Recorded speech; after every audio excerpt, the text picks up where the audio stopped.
Hey everyone, it's Jay Shetty, and I am so excited to let you know that my latest podcast interview is with the one and only Tom Hanks. I have left many wonderful atmosphere or a loving atmosphere without thinking, oh, things were really wonderful back then. I wish I was back there. Jay, I don't think I've ever thought that.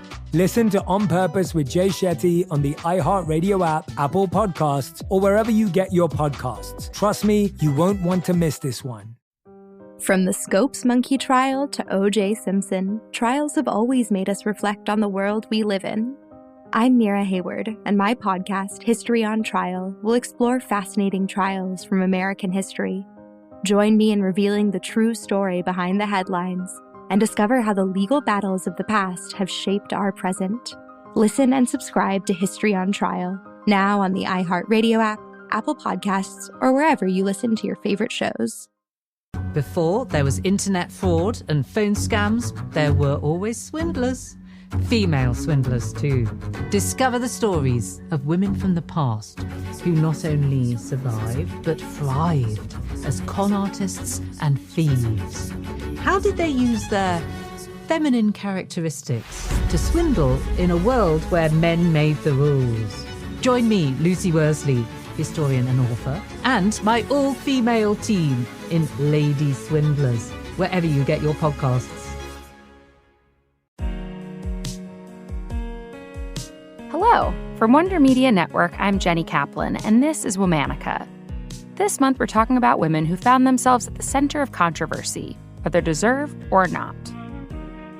Today, we're talking about a woman who did something many of us would never dream of. By publishing her private journals, she became one of literature's most controversial women.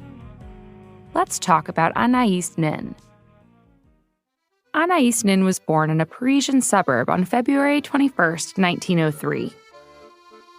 She grew up in a house of artists. Her father was a composer and pianist, and her mother was a singer. They lived comfortably. But when Anaïs's father left the family, her mother took the kids and boarded a ship to the United States. This was the backdrop for the beginning of Anaïs's writing career. She crafted a letter to her father to try to convince him to return to the family. But she never sent it, and so it became the first entry in her famous diary. The family settled in New York City. Anaïs enrolled in public school, but eventually dropped out. She began to fervently read and write. At 20 years old, Anaïs married a wealthy banker. The couple moved to Paris, Anaïs's birthplace. She didn't know anyone, but she knew she loved to read and write. So Anaïs wrote a book called D.H. Lawrence, An Unprofessional Study. It saw moderate success and introduced her to an underground world of bohemian artistic literaries. It also led her to meeting writer Henry Miller and his wife, June. Anaïs became fast friends with them, and eventually their relationship progressed beyond friendship. Surrounded by all this art and creativity, Anaïs began to question the rules of society. Her work was heavily influenced by psychoanalysis, which she began to study under Austrian psychoanalyst Otto Rank. Much of Anaïs's writing was called erotica, but it went far beyond simple romance. She blended the psychological and physical sides of intimacy. She portrayed sex as not just a physical act, but a deeply emotional experience, too. She also started using her diary entries as a source of inspiration. She took images of intellectual life in Paris, her musings on trying to find fulfillment in herself, and recollections of her various affairs, and turned them into short stories. One of them told the dramatic account of her reuniting with her father. It received some underground success in Paris. But in 1939, her success came to a screeching halt. World War II was looming in Europe, and Anaïs and her husband had to return to New York. Unfortunately, America wasn't ready for Anaïs's style of writing. Publisher after publisher rejected her. So Anaïs took matters into her own hands. She bought a printing press and began printing her own books. In 1947, Anaïs met a man named Rupert Pohl. He was 16 years her junior, but she was immediately drawn to him. The two began a secret relationship. Without divorcing her first husband, Anaïs married Rupert in 1955. She moved to San Francisco with him, kicking off the beginning of her bi-coastal double life. On the West Coast, Anaïs told Rupert she had to go to New York on writing assignments. Then in New York, she told her first husband that she had to go west to escape the pressure of the city. Neither husband caught on. Throughout it all, Anaïs journaled. She wrote down her experiences, thoughts, and feelings about this emotionally charged time. In the 1960s, Anaïs decided to make what was private public. She let an edited version of her diary be published in 7 installments. They were an instant hit. These were Anaïs's most personal stories, yet they resonated universally, especially with women. At 63 years old, Anaïs became an international feminist icon. She did something revolutionary by writing explicitly about sex from the female perspective. Anaïs continued to work on her diaries into her later years, but now with the respect of the literary world. She hosted seminars for aspiring writers and lectured at various colleges and universities. In the mid-1970s, Anaïs was diagnosed with terminal cancer.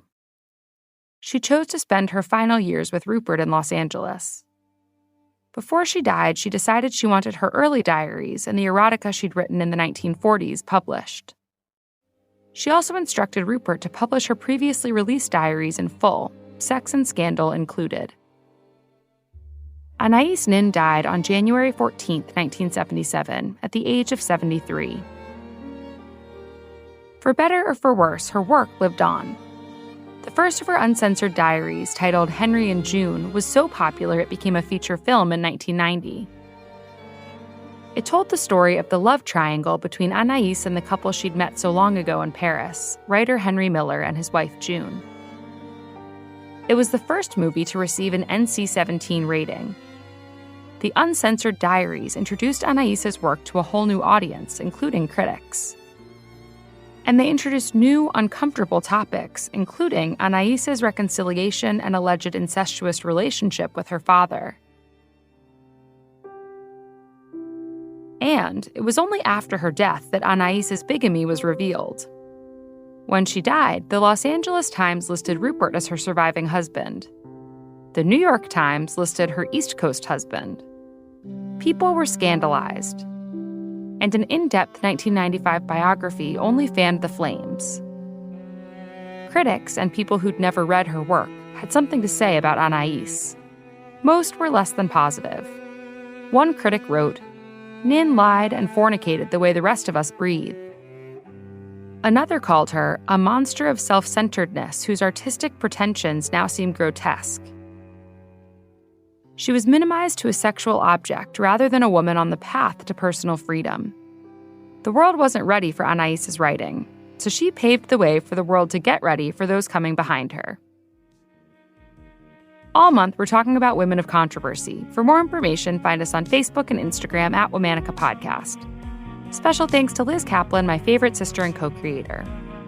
As always, we'll be taking a break for the weekend. Talk to you on Monday.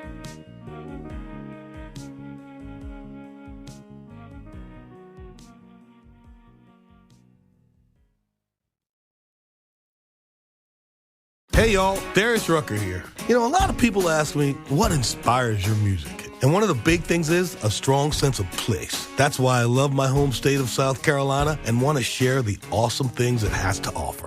From the beautiful mountains down to the sunny coast, it's got it all. Not to mention two of my personal favorites, great golf and amazing food. Come see why I love this place. Visit discoversouthcarolina.com. Hey everyone, it's Jay Shetty, and I am so excited to let you know that my latest podcast interview is with the one and only Tom Hanks. I have left many wonderful atmosphere or a loving atmosphere without thinking, oh, things were really wonderful back then. I wish I was back there. Jay, I don't think I've ever thought that. Listen to On Purpose with Jay Shetty on the iHeartRadio app, Apple Podcasts, or wherever you get your podcasts. Trust me, you won't want to miss this one. From the Scopes monkey trial to O.J. Simpson, trials have always made us reflect on the world we live in. I'm Mira Hayward, and my podcast, History on Trial, will explore fascinating trials from American history. Join me in revealing the true story behind the headlines and discover how the legal battles of the past have shaped our present. Listen and subscribe to History on Trial, now on the iHeartRadio app, Apple Podcasts, or wherever you listen to your favorite shows. Before there was internet fraud and phone scams, there were always swindlers. Female swindlers too.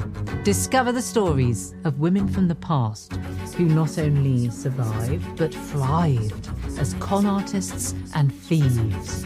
How did they use their feminine characteristics to swindle in a world where men made the rules?